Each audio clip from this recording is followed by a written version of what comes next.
Oke, balik lagi di channel Baba Education. Nah, di video kali ini kita akan membahas salah satu case ya atau tugas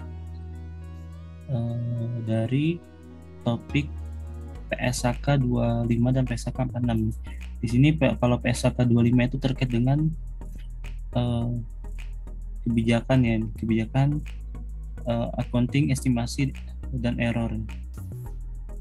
Nah, jadi bagaimana treatment kita ya terkait dengan kesalahan-kesalahan. Kalau di sini dalam kasus ini adalah dia dalam bentuk error, bukan dalam bentuk perubahan kebijakan ya. Artinya di sini errornya adalah bisa disebabkan karena dia kelebihan pencatatan atau misalkan kurang ketelitian dan sebagainya. Nah, kita langsung masuk ke soal 1. Jadi PT ABC ini dia beroperasi mulainya ya di 1 Januari 2021. Nah, di sini disajikan 2 laporan ya dan error dari masing-masing laporan tahunan ya. Dimana misalkan di sini di ending inventory dia di 31 Desember itu kelebihan too high, artinya overstate. Overstate maksudnya itu adalah kelebihan pencatatan. Nah, di 2022 dia too low ya. Kalau too low berarti dia kurang nyatet atau understate. Nah, terus di sini ada untuk bebannya ya. Untuk sini sisi aset lancar, terus di sini sisi beban ada depreciation expense, terus ada insurance expense, kemudian ada prepaid insurance. Nah, kemudian tambahan di 31 Desember 2022 ya, depresiasinya tuh udah nol ya, depresiasi atas equipment ya. Jadi dia punya equipment depresiasinya udah nol ya, dan aset itu istilahnya tuh terjual dari 28.800 tapi belum dicatat. Kita belum nyatat untuk atas 28.800 ini. Nah, kemudian dia ada keterangan anggaplah ini maksudnya itu tidak ada koreksi ya dari setiap error dan abaikan income tax ya, pertimbangan dari atas income tax. Jadi maksudnya di 2021-nya dia tidak langsung mengkoreksi, artinya kesalahan di 2021 ini nanti dia akan dikoreksi di 2022. Nah, yang ditanyakan adalah berapa total efek error di 2022 untuk net income, kemudian untuk return earning-nya, yang terakhir adalah untuk working capital. Oke. Nah, ingat kalau pengaruh dari ending inventory yang overset tuh gimana sih gambarnya? Gambarnya ada di sini. Jadi ya ambil contoh data ya. Jadi kalau dia ending inventory-nya overset, artinya too high.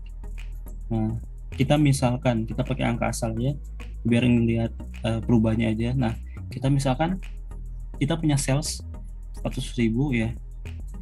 Kemudian, nah kita punya COGS. COGS itu rumusnya apa sih? COGS adalah persediaan awal ditambah pembelian dikurang persediaan akhir. Nah, total persediaan ini adalah sama dengan persediaan awal ditambah pembelian. Itu adalah total persediaan. Nah, kita asumsikan sama total persediaannya 300.000. Nah, tapi kita ada overstate-nya. Overstate itu maksudnya apa? Persediaan akhirnya kita kelebihan mencatat. Nah, yang seharusnya cuma 100.000 kita catat, kita kelebihan 132 ya. Kita pakai angka di soal. Nah, kita kelebihan angka 132. Nah, ketika kelebihan 132 dampaknya ke COGS apa? COGS akan mengalami understate ya. Jadi COGS-nya jadi kurang catat. Yang seharusnya COGS yang benarnya adalah 200.000, tapi karena ada kesalahan ya, COGS-nya adalah 68.000. Nah, ingat dampak ketika COGS-nya kan termasuk ke biaya ya. Maksudnya tuh unsur-unsurnya ya, masuk ke biaya. Nah, ketika pendapatan dan biaya disandingkan dan biayanya itu lebih kecil dibandingkan pendapatan, maka itu akan menaikkan income. Nah, dampak dari error to hike ya, atau overstate dari persediaan akhir yang meningkat ya, itu menyebabkan labanya jadi kegedean ya. Labanya kegedean sebesar kalau secara ini ya 132, kalau secara perhitungan ya di sini selisihnya ada 132, jadi kelebihan 132. Nah, maka kalau kita labanya ini kita hitung di tahun 2021 ya, itu kan kita akan buat jurnal penutup dari laba ini adalah ya, kita anggaplah pakai yang 132 ya. Berarti nanti di 132 ini kan akan kita tarik ke return earningnya. Jadinya saldo return earning kita ada kelebihan 132.000 ya. Jadi kita punya saldo laba return earning di tahun 2021 kelebihan 132.000, karena kan nanti laba rugi itu larinya ujung-ujungnya ke return earning. Oke. Nah, terus dampaknya apa ke tahun 2022? Nah, ingat kalau CO gesture maksudnya apa? Persediaan awal ditambah pembelian dikurang persediaan akhir. Nah, ketika persediaan akhirnya itu di tahun 2021 udah salah ya, otomatis persediaan akhirnya kan jadi persediaan awal di 2022. Nah, ketika persediaan awal di 2022 itu kelebihan ya, dia punya dampak. Nah, di sini kita lihat nih. Persediaan awalnya itu 232, jadi ke bawah terus nih saldonya, karena persediaan akhir dan persediaan awal. Terus ya kita anggaplah ada pembelian 100, ada persediaan akhir 50. Nah, laba yang harus kita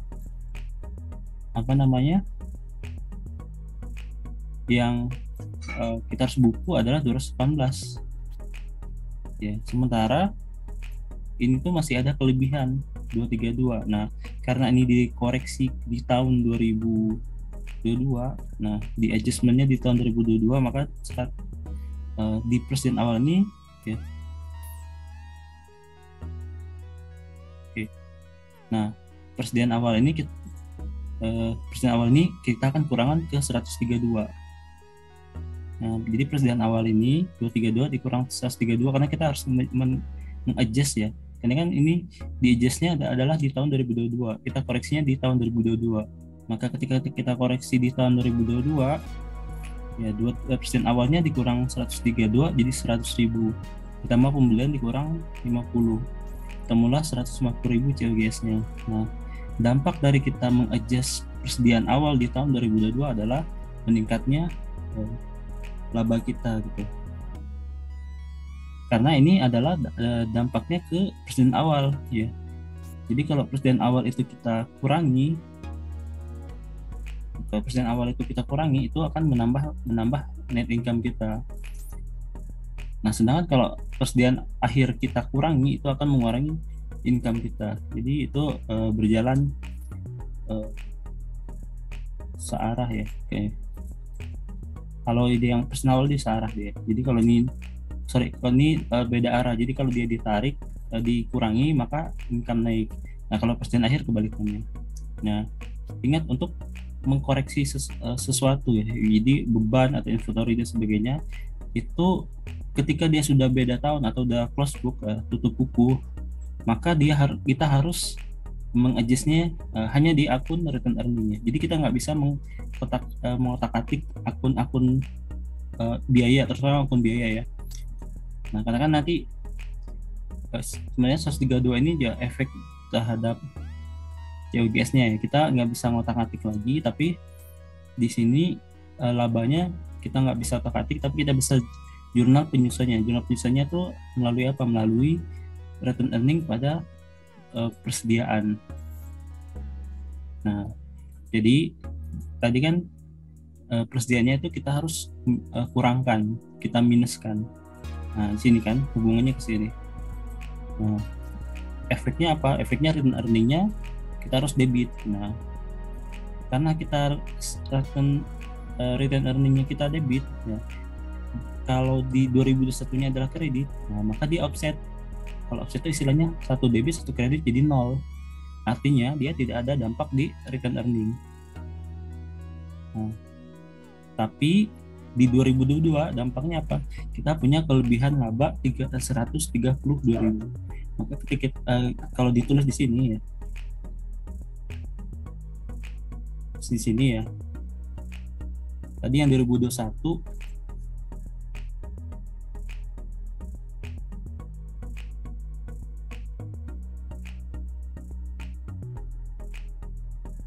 nah, fokusnya ke 2022 ya. 2022 itu dari ending inventory yang overstep ya, itu akan menambah laba.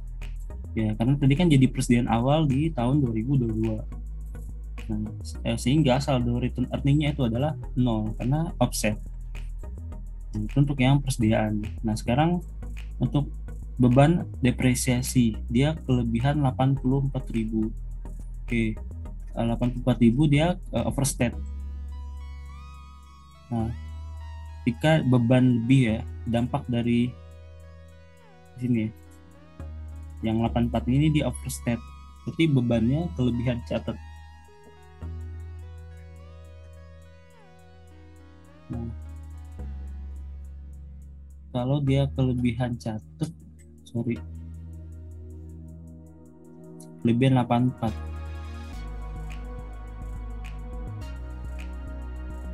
Nah, beban ini kan kita nggak bisa otak-atik ya, kita nggak bisa nge-adjust misalkan mengkoreksi beban jadi kredit di 2022. Nah, maka yang kita bisa adjust adalah akumulasinya ya, karena lawannya dari depresiasi adalah akumulasi.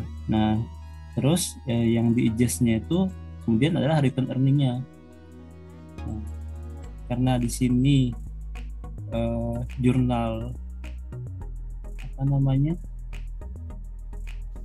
biayanya kita tidak bisa otak-atik ya, maka ketika ada kelebihan income ya, di sini kan dia efeknya karena dia overstep ya, overstep itu terhadap biaya, jadi kan dia kelebihan biaya.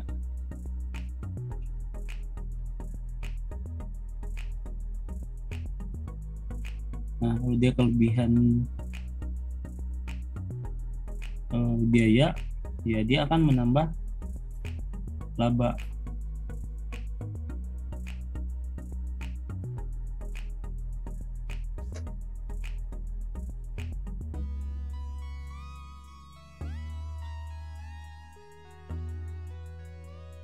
Kelebihan overstep, jadi dia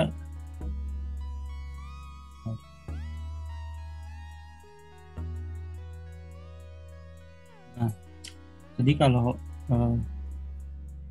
yang 2021 ya, dia ada 84.000 kelebihan catat. Nah, kita pakai simulasi ya, di 2021 dampaknya apa? Dampaknya adalah dia ya, income di 2021 nya itu malah jadi kurang catat. Dampaknya adalah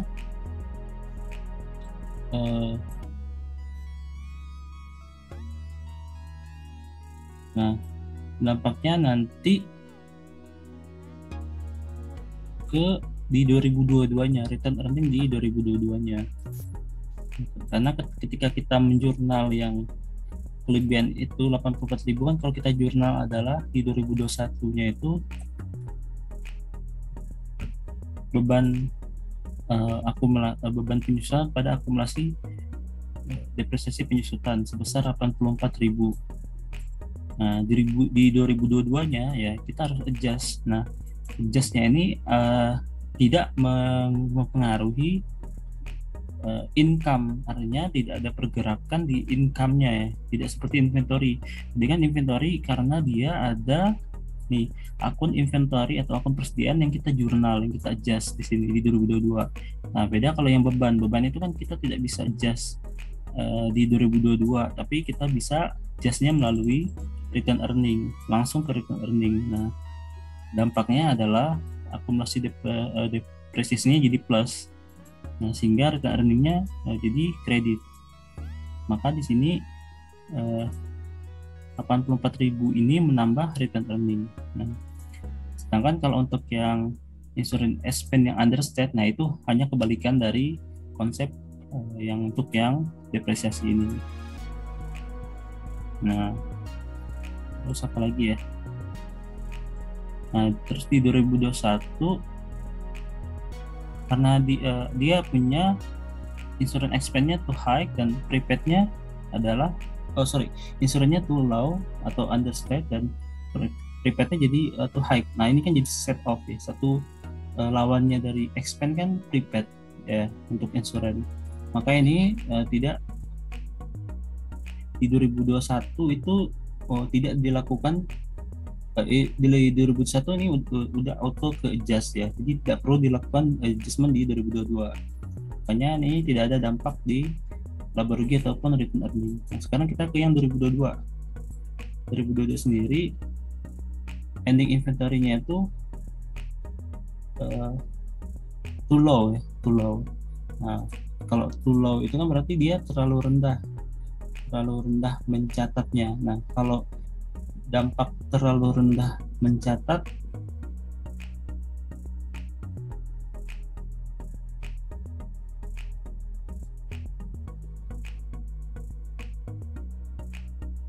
kurang catat present akhir ya.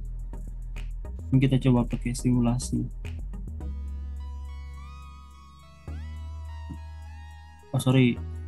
Karena dia di sini kan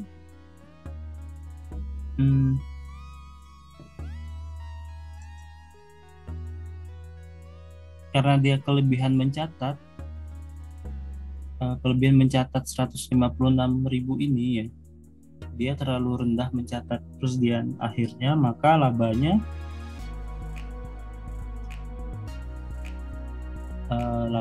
akan, kalau dia high kan, kalau dia kelebihan kan itu labanya overstate ya. Jadi dia overstate, terus COGS-nya understate, dan net income-nya overstate. Nah, kalau dia ending inventory-nya adalah understate, maka COGS-nya overstate dan net income-nya jadi understate.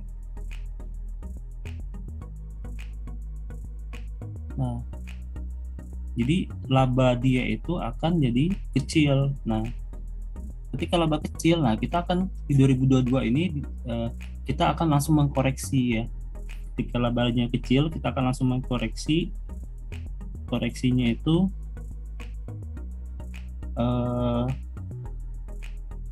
berarti kan dia kurang catat ya. Berarti debitnya adalah return earning. Debitnya ada persediaan. Karena kita kurang catat, ya, debitnya adalah persediaan. Debitnya adalah return earning. Mungkin ya asumsinya udah tutup buku ya, makanya dia ke return earning. Dampak dari persediaan yang dinaikkan ya, atau di debit itu adalah menambah income, net income untuk persediaan akhir. Kalau awal beda lagi. Nah, kemudian dampak kedua yaitu return earning-nya kan posisinya kredit. Nah, kalau ketika kredit berarti dia akan menambah return earning. Oke, maka ini udah kejawab ya untuk yang ending inventory. Terus untuk yang insurance expense ya, insurance expense itu dia too high. Ya, dia kelebihan mencatat.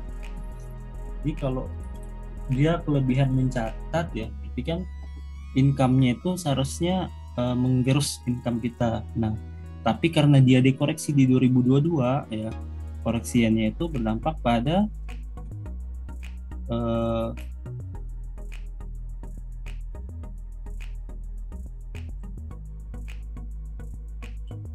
kalau ini belum tutup buku ya. Jadi dia langsung mengkoreksi expense-nya. Jadi expense-nya itu dia turun, dikreditkan, terus expense-nya dikreditkan, debitnya expense-nya itu dia kelebihan nyatet ya ini. Kelebihan nyatet berarti dia lebih nyatet. Kalau lebih nyatet itu labanya berarti akan tergerus. Nah, tapi kalau ketika kita koreksi ya labanya akan meningkat. Nah, kenaikan laba ini nanti efeknya ke return earning. Oke, terus yang ketiga, tidak ada prepaid 0, tidak ada koreksi. Terus ada ada penjualan yang belum tercatat di sini sebesar 28.800. Jadi dia sudah di dan 0 ya, tapi terus eh,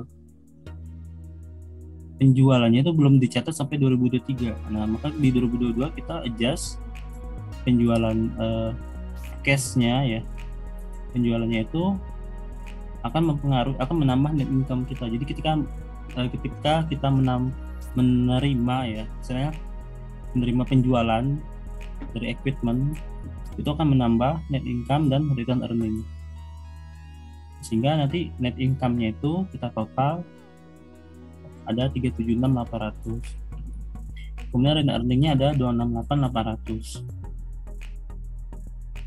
Nah, itu udah menjawab yang nomor 1 dan nomor 2.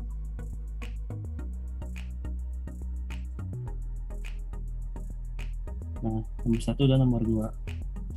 Berapakah net income dan return earning-nya? Nah, bisa dilihat di tabel ini. Sekarang untuk yang ketiga, berapakah working capital-nya? Nah, working capital itu kan rumusnya CA minus CL. Nah, di sini current asset-nya itu cuman di 2022 ya, diminta yang di 2022. Current asset-nya itu adalah cuman 156, dan di sini kan isinya bukan cash-nya dia ya, sini tuh. Cash-nya itu 28.800. Cash-nya 28.800 itu kita tambahkan dengan 156. Maka cash itu kan cash dan ending itu kan masuk aset lancar. Jadi current asetnya adalah 156 dan 28, jumlah 184. Itu untuk yang nomor 1. Nah, nomor 2 ini mungkin sedikit ya. Jadi dia ini tentang pajak tangguhan ya. Sini juga akan dibahas sedikit tentang perbedaan temporary ya, perbedaan waktu dan permanen ya.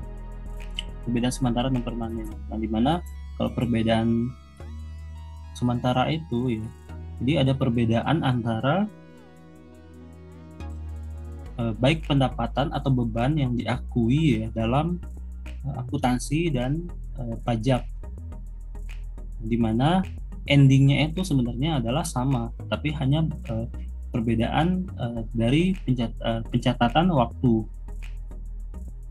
Contohnya misalkan kalau beda waktu, biaya depresiasi ya, itu dibeban menurut perhitungan akuntansi itu dibebankan saat ini misalkan dengan umur manfaat sekian, misalkan 4 tahun.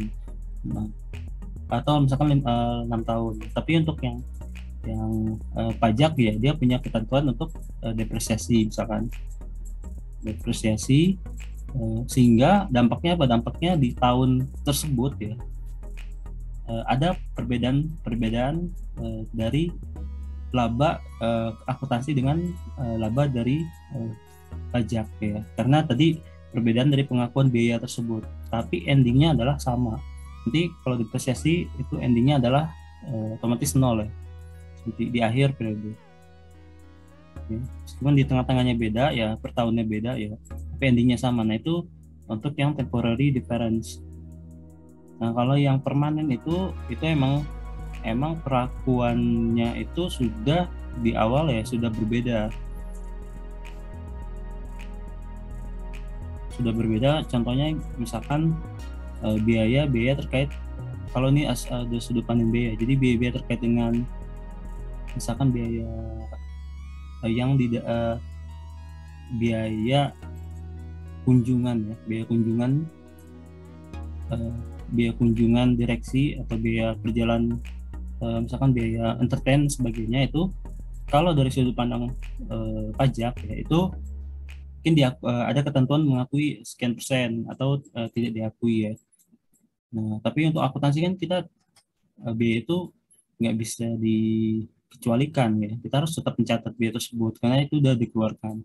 Nah, perbedaan ini ya itu yang namanya permanent difference ya. Jadi sampai akhir pun itu tidak akan ketemu titik kuncinya karena based on regulatornya, regulasinya itu udah jelas berbeda. Nah, konsepnya di sini ya dia bilang untuk tujuan proses akuntansi perusahaan melaporkan pendapatan eh, itu based on accrual. Pendapatan dari sisi akuntansi untuk pajak itu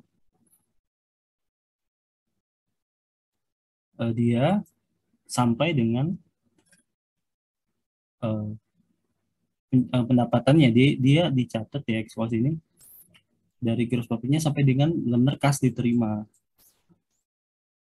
Nah, di sini ada temporary difference karena perbedaan pengakuan penghasilan diakui dalam laporan keuangan sehingga penghasilan tersebut seluruhnya akan diakui dalam laporan keuangan baik fiskal maupun accounting, tapi tidak terdapat perbedaan pengakuan dalam hal waktunya. Ya, jadi eh, hanya dari konteks kapan itu diakui berdasarkan eh, sisi fiskal ya dan berdasarkan sisi akuntansi itu masuk temporary. Kemudian yang kedua British accounting income and stable ya,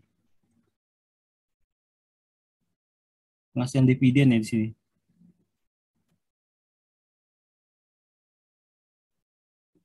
eh, Dikurangkan dari pendapatan pajak, di mana dividen yang diterima ya dilaporkan untuk tujuan akuntansi. Jadi di sini termasuk permanent difference karena kan di sini penghasilan dividen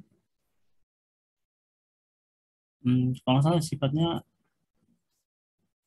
penghasilan dividen yang diterima oleh wajib pajak badan dalam negeri merupakan bukan objek pajak ya. Jadi kalau dia emang bukan objek pajak ya berarti ini udah jelas ada perbedaan konsep atau perbedaan aturan. Nah, ketika ada perbedaan aturan, nah itu impact-nya pada eh, nanti di endingnya itu pasti udah nggak bakal ketemu. Maka itu disebut permanent difference. Kemudian yang terakhir warranty cost untuk tujuan penjualan tapi dikurangkan dari pendapatan pajak ketika dibayar. Nah, kalau yang garansi gini kan dia sifatnya expected ya, covering 3 years ya. Kalau dia sifatnya expected,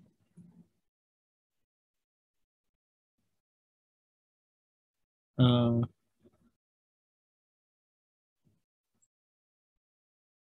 endingnya seharusnya sih sebenarnya sama, cuman dia beda cara nyatet kapan si warranty cost-nya itu dibebankan. Nah, kalau di sini dia, kan ini nggak ada informasi detail ya, jadi ya jawabannya mungkin kita pakai pakai eh, persepsi kita aja. Kalau ini temporary karena dia ada nanti perbedaan pencatat waktunya, waktu dari garansinya itu. Karena kan di based on regulasi pajak juga tidak ada pengecualian ya dari biaya-biaya ini. Nah, maka kalau tidak ada pengecualian, ya kita bisa masukkan ke temporary difference. Nah, itu untuk sekian untuk PSAK kali ini yang kita bahas. Semoga bermanfaat. Nanti kita akan lanjut di video berikutnya. Terima kasih.